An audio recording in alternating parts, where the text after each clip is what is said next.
Hey fam, welcome back. Tisha here, back with another chapter reading of Lost Boy by Brent W. Jeffs with Maya Salovich. Go ahead and do me a favor and hit the like button as we jump into chapter 9, Pulling Rank. When one of my brothers told me what was on Dad's list of chores for the boys that day, I groaned. It was a gorgeous summer day in 1991, the year of the first Gulf War, when the United States and a coalition of other countries had driven Iraq back after its takeover of Kuwait. Bill Clinton was taking on President George H.W. Bush in the race for the White House. I was 8, growing up fast and trying to understand more of the power struggles that went on in my house, even as I felt crushed by some of them. According to my religion, I wasn't a child anymore. At 8? He wasn't a child anymore at 8? Okay. I had been baptized that year along with Brandon and the baptismal font in the basement of Alta Academy. While I'm thinking about this is part of the problem. You're telling an 8-year-old that they're not a child anymore, and then you're doing things like what Jeff does, where he says, I'm preparing you to be a husband, or I'm preparing you to be a man, or I'm preparing you to be a wife, and you wonder why he gets away with it. It's because of rhetoric like this, where they're telling kids that they're not kids. What? It was kind of like a large hot tub, tiled about 5 feet deep, filled with warm water. At 8, you were supposed to know right from wrong, so the baptism would wash away all your childhood sins, but any wrongdoing thereafter would count against you on your quest for heaven. I don't agree with that. We dressed in white, and as we held our noses, Dad dunked us completely under. We had to be totally immersed. Afterward, we went out for root beer floats. I was still shifting between blanking out and fury, between being able to enjoy the good parts of my life and being unable to connect to them. I was still angry and often confused. To me, that day looked like a perfect one for riding bikes or playing down by the river. It was warm, but not too hot. Unfortunately, Dad had other plans for us. We couldn't play now. My brothers and I would have to dig ditches. Again? I was between 2nd and 3rd grade, barely old enough to even lift a pick and shovel, but Dad insisted that we all pitch in. I resented it and him. It didn't seem right that being disobedient, when things were unfair, would be a sin. We had to do the same thing yesterday, and my arms were already sore. Even thinking about lifting a garden tool was painful, let alone the thought of spending another whole day fighting the hard, rocky soil of the Wichita Mountains. I hope I'm saying that right. Wasatch Mountains. I feel like I'm not saying that right. Alexa, how do you pronounce Wasatch?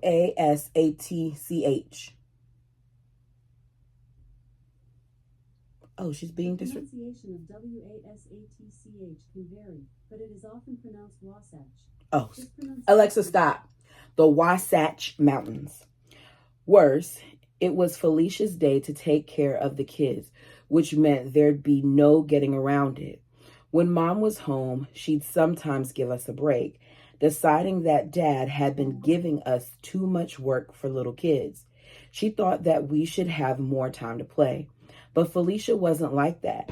She liked knowing exactly where we were and would take Dad's side about chores. Dad had taken to heart the idea that idle hands are the devil's workshop. He wanted his boys to know the meaning of hard work. He had also taken his military training very seriously and saw his service as an important part of what made him a man. His boys might be too young to serve in the Gulf right now, but he'd make his own boot camp for us.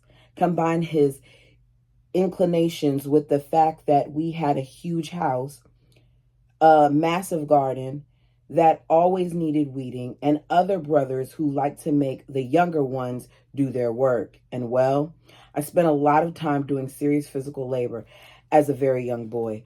I do not agree with that. Now, let's be clear.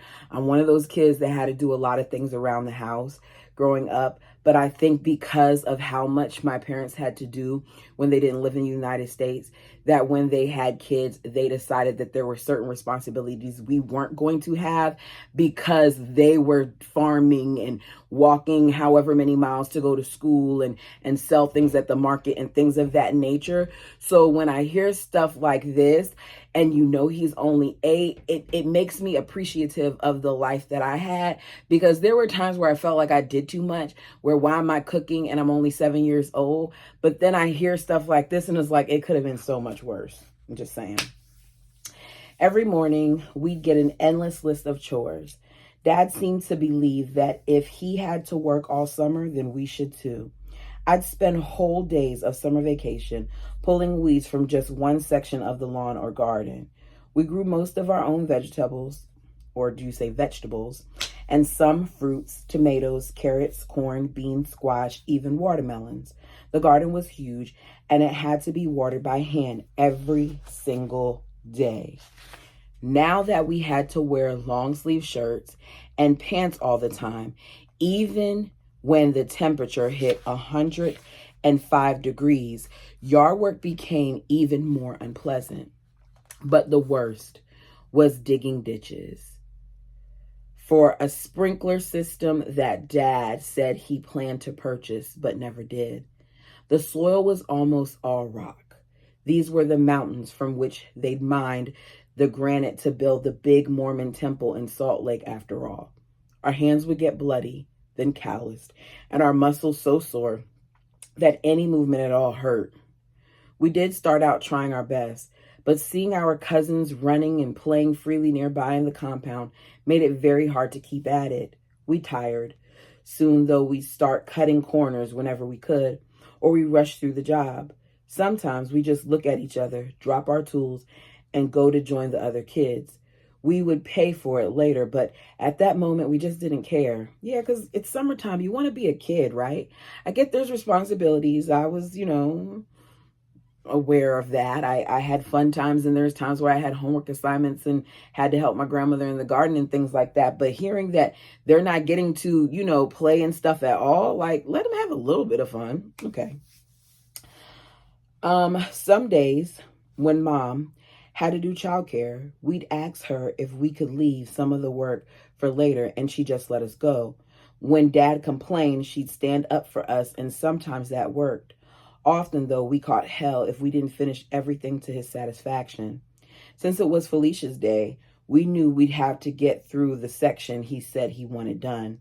There wasn't any choice. Brandon, Nathan, Dave, Benjamin, and I pounded our way through the dirt, cursing at the rocks and the heat. We were far enough away from her that she couldn't hear what we were saying and punish us for it. Putting it off wasn't going to make it go away, so we tore up the ground angrily. Afterward, we went inside. Surely we could go play now. We'd done our best. We figured we deserve a break. But Felicia said no. There was some cleaning she hadn't finished. My brothers griped, but we didn't want to feel the business end of her belt. So we started dusting the living room or something like that. She was sitting on the couch, reading Bon Appetit or another cooking magazine. When we were cleaning downstairs where she couldn't hear us, we looked at each other. Why are we doing this? Brandon said. I don't know. Let's go down by the river, said Dave. He was the oldest brother there, so we followed him. We all snuck out to Cottonwood River. In the spring, it was raging and too wild to go near, but in the summer, it was lazy, and there were a few places where it pooled into ponds. I hope nothing bad happens while they're out by this river. But because the water came straight down from the mountains, these were much too cold for swimming. Sometimes we dared each other to jump in and see who could withstand the freezing the longest. No one lasted more than a minute or so.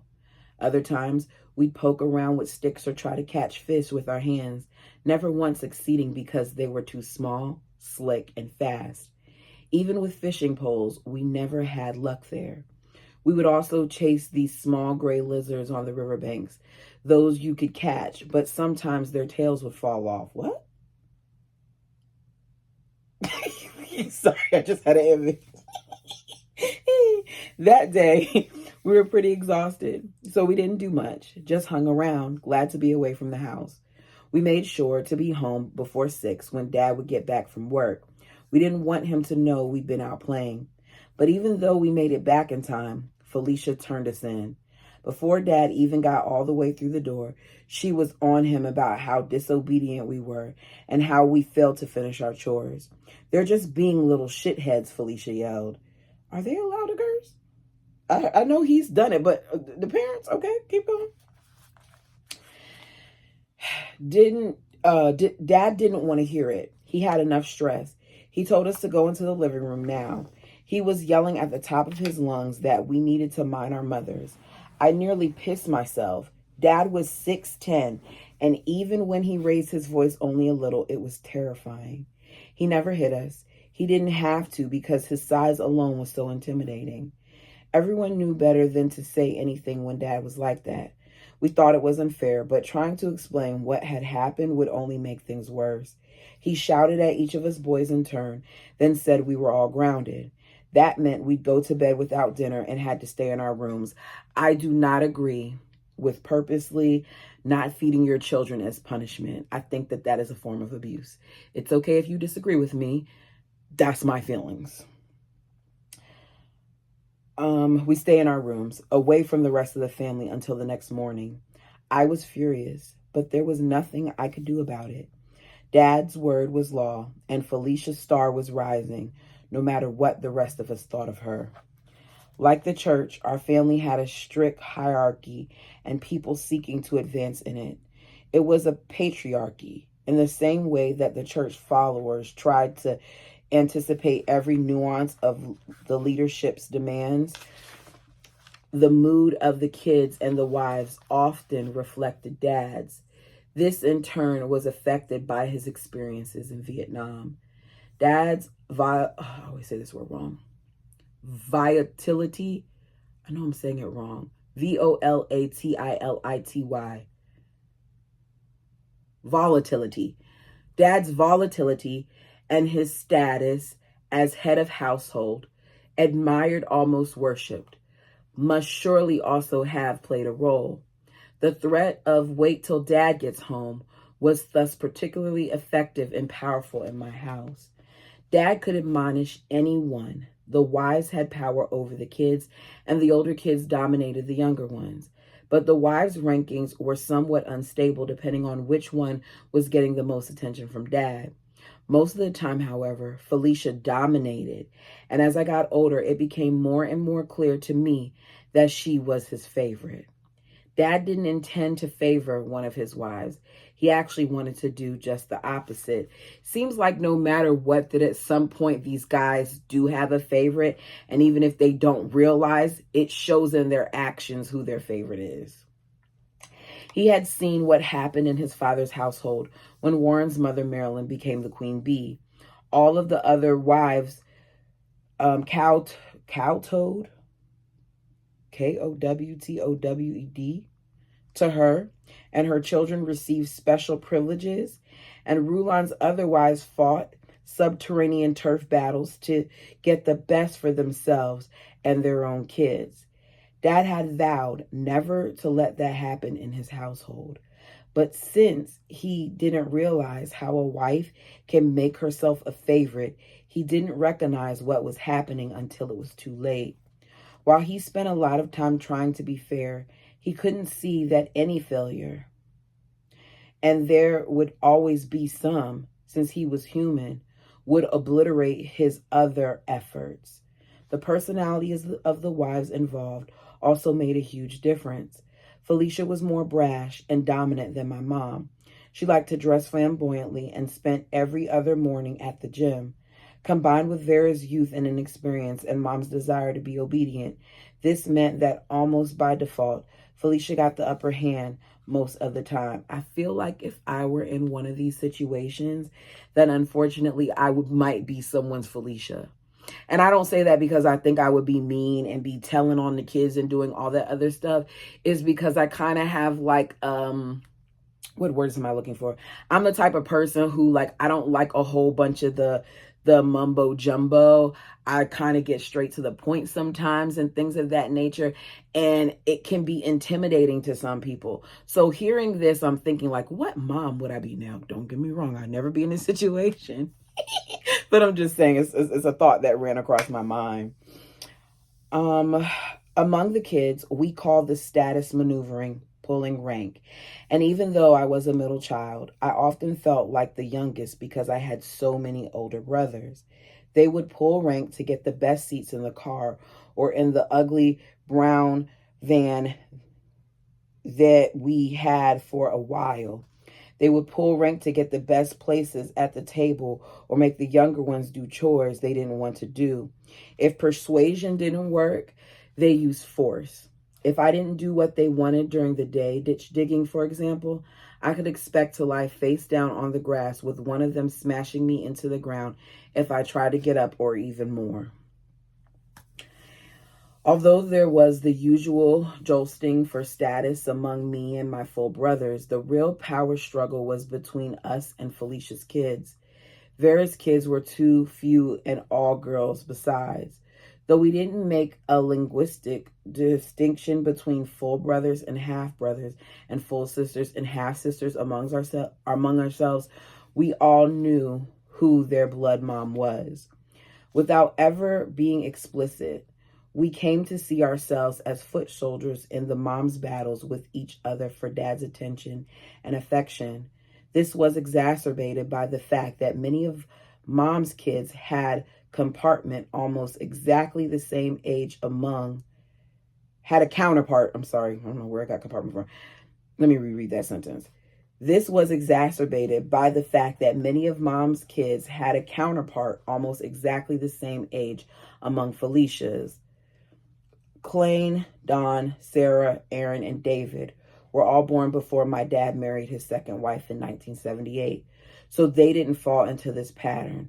But both mom's daughters, Linda and Felicia's son, Benjamin, were both born the next year, and my full brother, Brandon, and half-brother, Nathan, were also age mates, born 2 years later in 1981. My own counterpart was Felicia's daughter, Patricia. We were both born in 1983. I was just 4 months older. While we often played well together, there were many times when I couldn't stand her privileged attitude and status.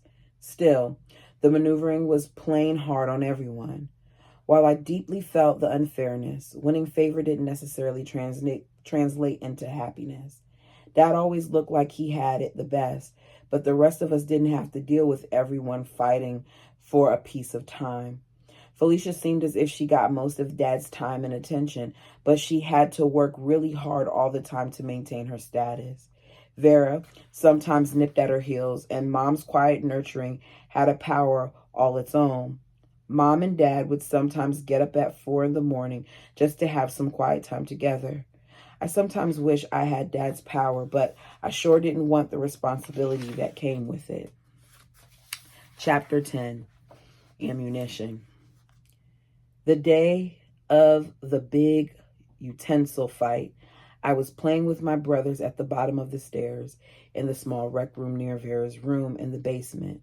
Brandon and I were building cabins out of Lincoln logs, not fighting, just playing. It was sometime when we were both in elementary school. Then Amelia came by and she wanted the toys. She must have been 3 or 4. We said we were using them and that she had to wait. We had gotten there first. She burst into tears and started throwing a tantrum. Clayne was nearby, maybe watching some approved cartoons. He showed us what a big brother could be that day, and when I think back about him, I always remember the utensil fight. At the time, Vera had been hiding in her bedroom, trying to have as little to do with us as she possibly could without drawing any attention to that fact. The day also marked a turning point for her and our family. Both Clayne and Vera would play a role in the aftermath of these events, unwittingly helping Warren in his plans to ensure that my father was no threat to his ambition to control the FLDS. Oh, wow.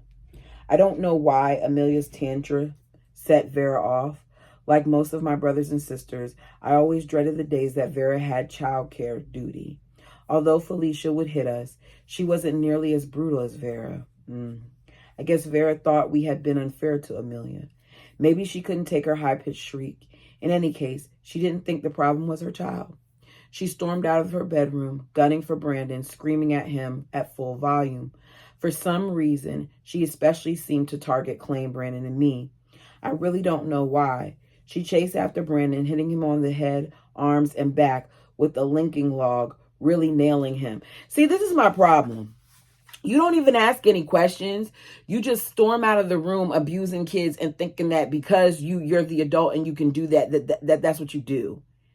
I couldn't. There's no way as a mom that I would be able to take this. I remember when I was with my child's father, I didn't like if he was too rough with him. So I can only imagine how I would feel as a mom watching somebody who's not even my child's parent abusing my kid, because that's what it is. A Lincoln log? Okay. Vera didn't discipline us in any normal sense of the word. She used us as an outlet for her anger and frustration. She would hit you with all of her strength, no matter how young you were. It wasn't at all related to the severity of the offense. Clay was in his teens then, and tired of watching her brutalize his little brothers. Vera was too scared to go after him at that point. He was too strong. If he fought back, he wasn't going to be the one who got hurt. That day, he couldn't take it anymore. Oh. He grabbed her and snatched the linking log away, saying, "Stop it. He's just a little kid." She stood there stunned for a moment. No one had ever done that before. Usually the other kids would flee and some of the little ones would stand around crying. Clay ran up the stairs into the kitchen, pulling Brandon behind him. "Get upstairs," he whispered to the rest of us as he went by, "and stay back." Nathan, Benjamin, and I dashed up to the kitchen, Vera following now, approaching the bottom of the stairs. Clay was near one of the silverware drawers, guarding the top of the staircase. He grabbed a handful of utensils from our ordinary table service. As soon as we passed him, oh boy, he started throwing them down at her, and she's screaming, "Let me upstairs. I'm going to beat your asses." By now, Brandon and I were behind Clay, handing him more forks, knives, and spoons like we were surgeon's assistants. As you can imagine, there were hundreds of utensils, 2 big drawers full, giving us lots of ammunition.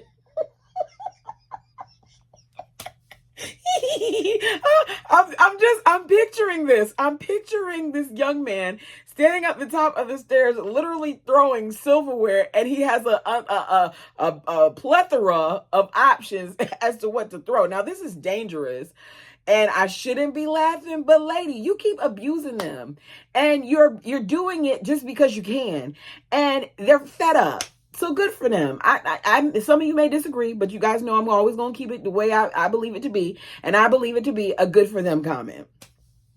I think Don and David came into the kitchen to join in the game. And Clay kept throwing. Vera continued shouting, but the clanging rain of silverware prevented her from making much headway.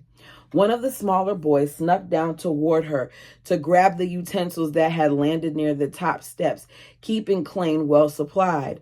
We rearmed him a few times, both from the drawer and steps. After about 10 minutes or so of this, Vera retreated back into her room. We high-fived each other, rejoicing in the rare moment of mutual victory. Who knew what would happen after Dad got home, but at least, for now, we were safe. It's stuff like that which makes a younger brother look up to an older one. When I was little, I was really in awe of Clay. I remember him particularly at one Jeff's family outing when we went to a big park in Salt Lake City. It must have been around the same time as the utensil fight. These were informal picnics, not church functions held about once a year in the fall when it wasn't too hot or cold. Everyone would come, all the aunts, uncles, and cousins. We take over the whole park. I think grandfather paid for it. He certainly arranged for everything, including a huge spread of picnic food and all kinds of games and activities for both kids and adults. Warren would lead many of the games, but because it wasn't a religious event, he couldn't be his usual pompous self. There were too many of his older sisters and brothers around, and it was on playgrounds and sports fields that they'd always outperformed him. So he tried to act silly like a little kid. Something about that screams the P word to me. I'm going to act kid-like in this situation, even though I know that I abuse kids. That's what it's giving to me. Let me continue. He just seemed ridiculous to me. And I think to many of the adults as well, even though no one would ever admit it. Despite his presence, I love these gatherings. You could play basketball or soccer, and there were also games like potato sack races. They set up water balloon relays for the little kids, where 4 children would have to run with a sheet filled with water balloons, trying not to drop or break them. The adults would just sit there and watch us, laughing at how clumsy we were. We'd also seriously try not to break them, then fall down in a giggling, soaked heap. It was a pain that we had to wear long sleeves and pants, and the girls had to wear their long dresses, but it was still fun. Nearby was a river, with a really high rope swinging from a tree over it. At first, none of the kids dared to try it, but Clayne wasn't intimidated. I watched him, wishing I could be as brave as he was. I wanted to be as happy and self-confident as he looked when he climbed the tree and swung so fast and so far over the freezing water. He seemed so cool, so free. I never dreamed that he was living with the same fear and terror that so often paralyzed me.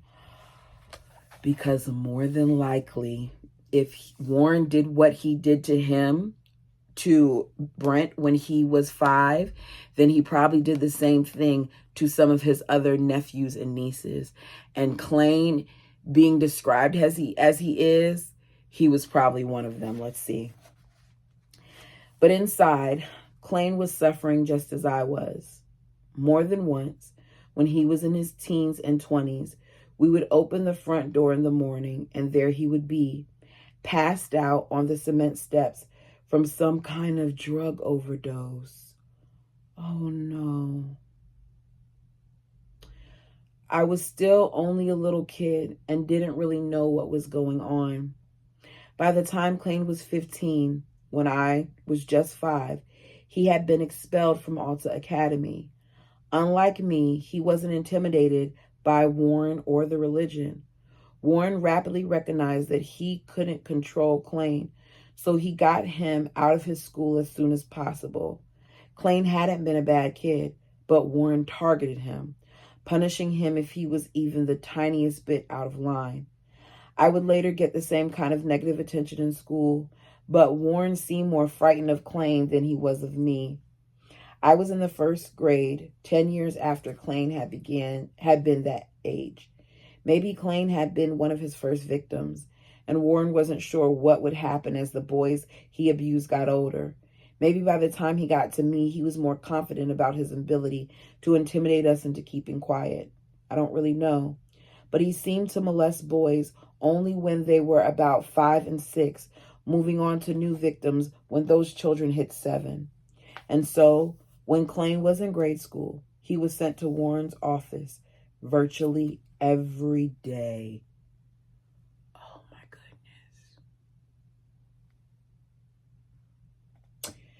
No matter what he did, he wound up in trouble. With the kind of scrutiny Clayne must have felt he couldn't win. With that kind of scrutiny, Clayne must have felt he couldn't win. So he started fighting back. As a young teen, he became brazen. Needless of consequences. He actually told Warren, F off. It has the whole word in here, but y'all know I read the curse words in the book, but certain ones, I ain't going that far. He told him to F off to his face. I don't know if that's what got him expelled, but Mom believes Warren was determined to get rid of him because he feared that Klain could see through him. By scrutinizing his every move, Warren ensured that he could find or manufacture a reason for expulsion. They gave Warren too much control from day one.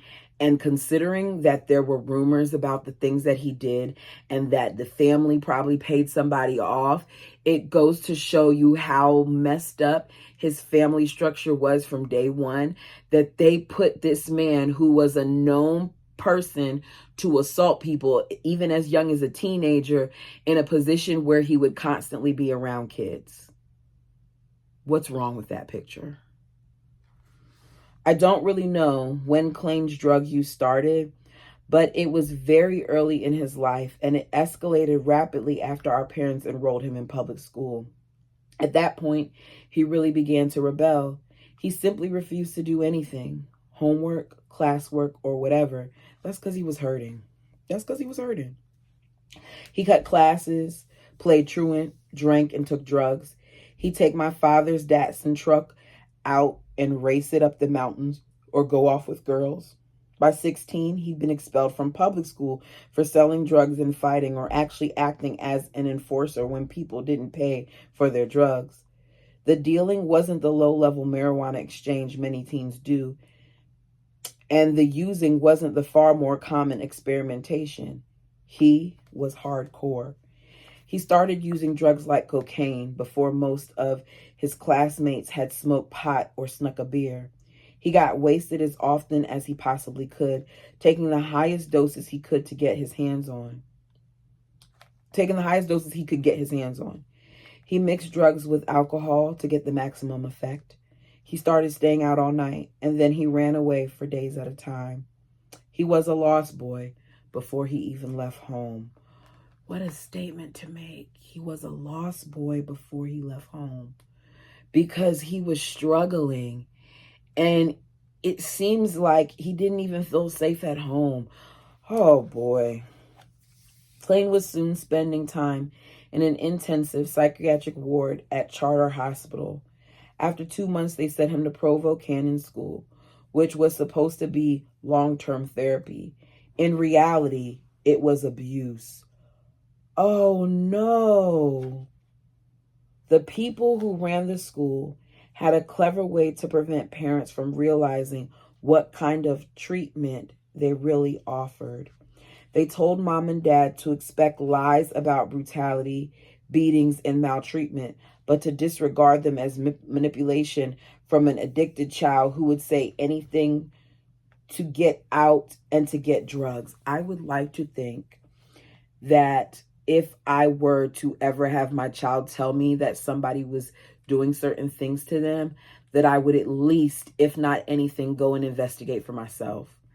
Because to think, and I think because of all the things that has been put out there about some of these programs and the things that we've read and the things that we've seen, I think that to give myself peace of mind, I would have to check into it.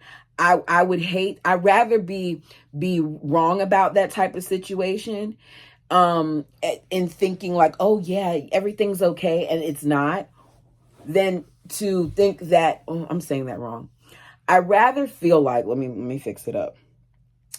I'd rather my child or whomever come to me and say, this is what's going on, and take a chance of investigating, than not listening to my child and miss an opportunity to save my child. I hope that makes sense, because I was just all over the place with that. I don't remember where I was. Okay. They told Mom and Dad to expect lies about brutality, beatings, and maltreatment, but to disregard them as manipulation from an addicted child who would say anything to get out and get drugs. Consequently, okay, here we go. My parents ignored Klain's increasingly agonized letters begging them to take him home. They were doing what the professionals had said would help. Mom and Dad had no idea they sent him to a place that was the ongoing subject of lawsuits detailing actual torture. They had rejected the idea that his problem was one of rebellion against authority. If they wanted tough love, they could have done what other families in the church did, send him to reform. This meant sending him to live with a strict church family in Canada for 9 months. They owned a logging company and used hard work and long hours as a way to break the spirits of disobedient boys. Failure to comply meant more work. If you wanted to go home, you had to yield to work and prayer, or you could leave the church. I don't agree with that. That is a way to get to them either. All of it is abuse. I would later see kids come back from Canada, either broken or co-ed. Alexa, how do you pronounce COWED? Cowed? From thesaurus.net.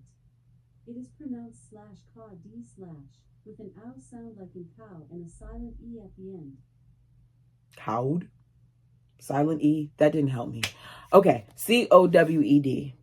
The spark gone from them, or so rebellious that they left the church at once. But my parents had believed Clayne was troubled, not bad. They didn't know what was wrong, but they thought it was a medical problem, not a moral one.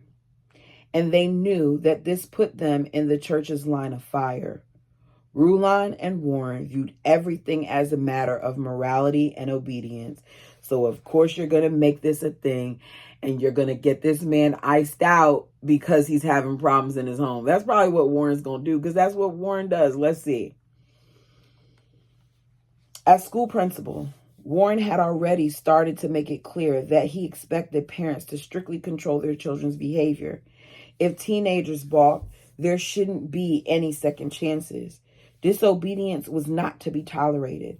The forgiveness practiced earlier by Uncle Roy was a thing of the past. Parents needed to throw out the bad apple, stop the rot, cut it off before it spoiled the rest of the fruit. That was the way to be godly, not worldly. That sounds insane. Cut off your kid. That's how you're godly? Come on. But mom and dad saw Clayne as their precious oldest son, not something you would just cut off and forget about. Dad told me we were torn between how do we just follow the church, which says, let your children go who won't follow, and our love for this boy who needed family. Exactly.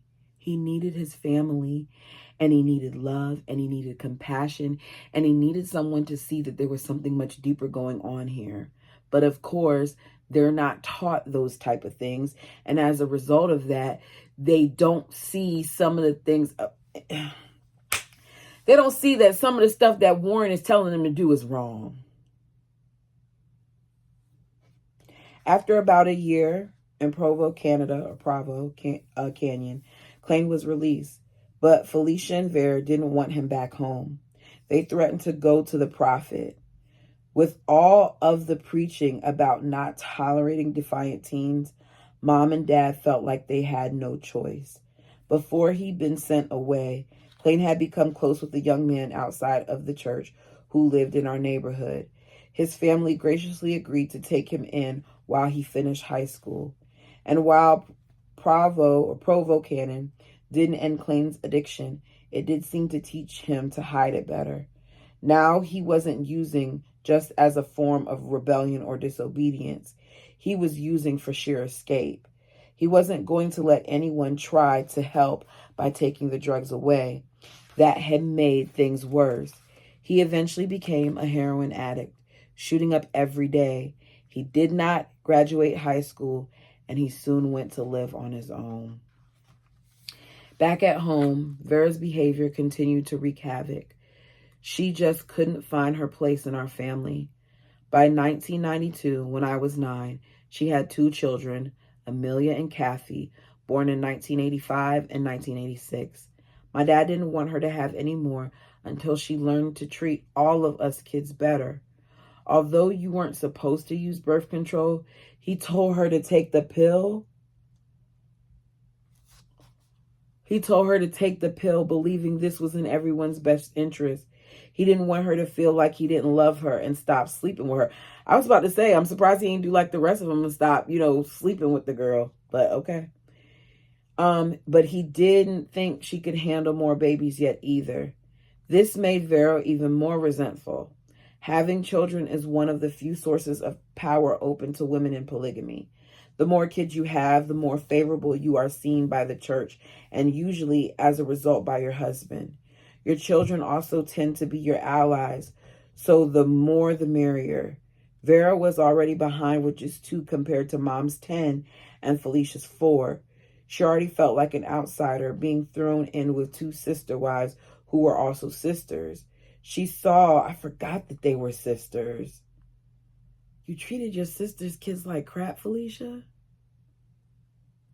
How could that just made me feel away. She saw being made to wait to have more kids, both as punishment and as another way she was singled out for poor treatment. And that made her even angrier. Vera was also the youngest wife in the house. Often youth is a source of sexual power because younger women tend to be more attracted to men. But it's double-edged sword because the older women are more sophisticated and knowledgeable, particularly about strategies to get their way with men and in terms of practical information needed to deal with the outside world. Mom was more than 15 years older than Vera, Felicia close to 10 years older, and those years made even more of a difference because Vera had come into our home as a teenager while the other wives were legal adults. So while Vera resented Dad's decision to delay further children with her, she also seemed to resent the children she had and the way they limited her freedom. Most of all, she resented the rest of us, particularly the boys. She was supposed to be a mom to more than half a dozen of us brothers, some not so much younger than she was. Vera's anger wasn't limited to the harsh way she treated the children. At first, being a teenager, she didn't work outside the home, but she wasn't in school either. The days that she wasn't on childcare or kitchen duty, she spent in her room or somewhere with her kids. Then she got a job at an injection molding company doing piecework on parts of medical equipment. She was supposed to deposit most of her paycheck into the family account, but somehow that money never seemed to materialize. Dad would ask her when she put the money in the bank, and he says she'd make up a date to claim to have lost the deposit slip. Then the other wives found some of the food money missing. This happened more than once. Sometimes she even hoarded food in her room. Again, there were denials and vague, hard-to-believe stories. Dad tried to overlook all of this, figuring that she was young and had a hard life. It was not easy fitting in with 2 sister wives who had grown up together. It wasn't easy controlling so many boisterous kids. Vera would surely outgrow the misguided behavior.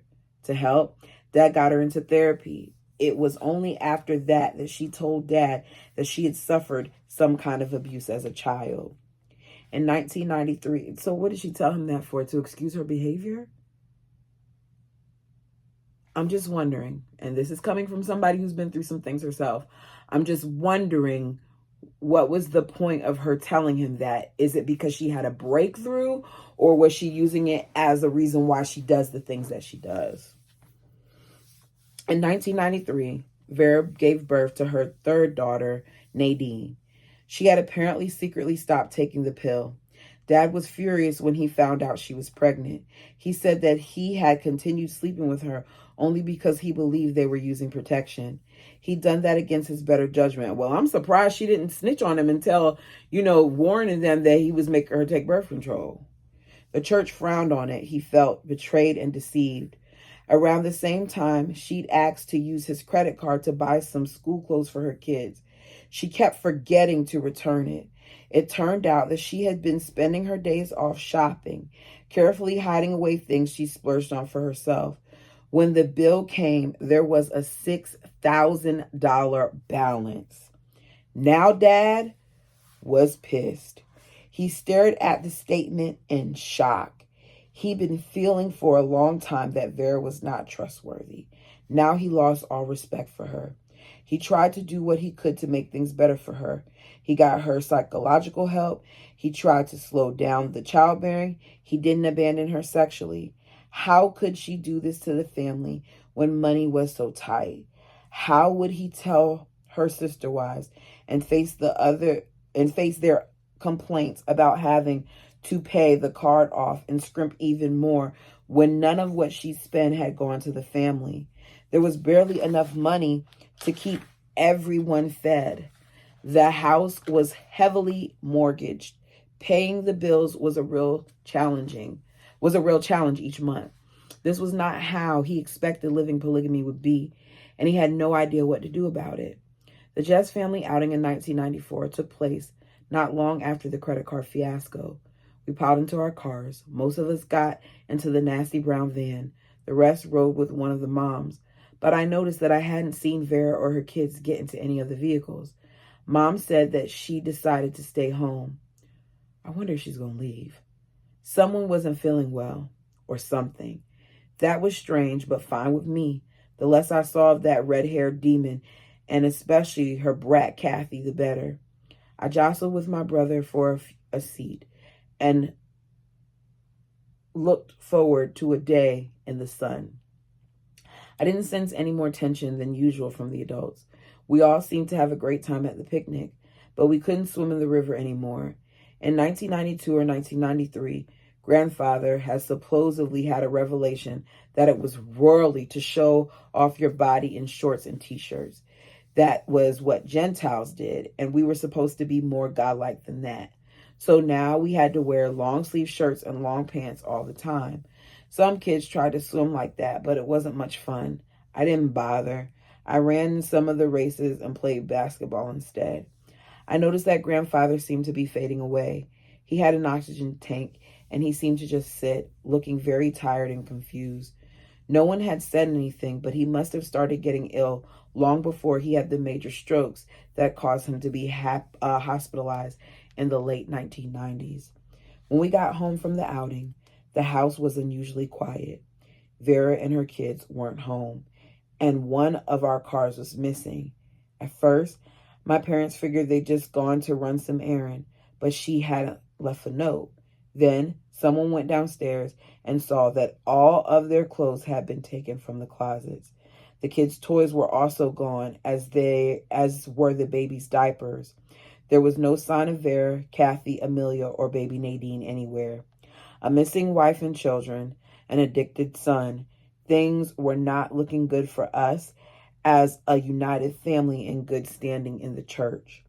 We didn't know it then, but Warren seemed to be determined to find ways to marginalize any one of his brothers who might possibly be a threat to his overweening ambition. My dad was in his sights because he was very popular with his siblings, and these signs of conflict would give Warren ammunition. Soon, we were all about to come under even more fire. And we are going to end it right there. You guys, let me know what you thought about this reading. I'm going to try to make sure that I record some other videos. I'm not sure if I'm going to be able to record any big love content, but I'm going to try to make sure that I have my 3 readings for next week. I'm going to be on vacation, so I'm probably going to have time to do like the current stuff, so like my Real Housewives review and my Married to Medicine, but I don't think I'm going to have time to do this stuff, and I'm also maybe a little delayed with my my comments. I'll get to them when I can. I just want to make sure, because my time with my family is going to be short, that I utilize the time with that fam, because I haven't seen a lot of them in a long time. But don't worry, I'm going to make sure that I put something up. Just not sure how long it's going to be, but I would hate to leave you all hanging when it comes to this, because it's good. Anyways, thank you guys so much. Like the video if you haven't done so already. It does help the channel. Until next time.